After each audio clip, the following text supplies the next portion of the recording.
হাজারো ব্যস্ততার মাঝে যখন সময় পাই তখনই একটু ঘুরতে বের হই।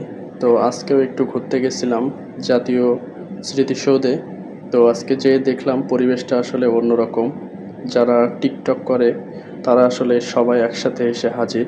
কারণ দিনটা ছুটির, সবাই হয়তো অন্য দিনে ব্যস্ত থাকে। তো ছুটির দিনে সবাই আসছে তাদের টিকটক করার জন্য। তো দেখলাম যে লোক সব গোল হয়ে হয়ে দেখতেছে। আসলে সবাই যে যার মতো টিকটক বানাচ্ছিল আর সবাই দেখতেছিল। যেদিকেই দেখি সেদিকেই টিকটকাররা হাজির।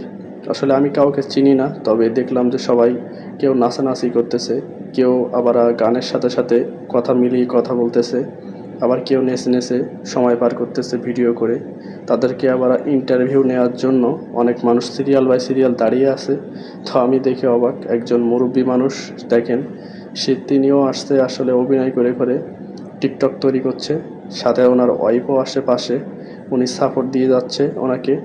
আসলে উনি একটা বলে জব করে, তার পাশাপাশি এগুলা করে থাকে, ফ্যামিলি চালায় খুব ভালোভাবে। আর ক্যামেরাম্যানটাও ছিল সেই একবারে কাটল।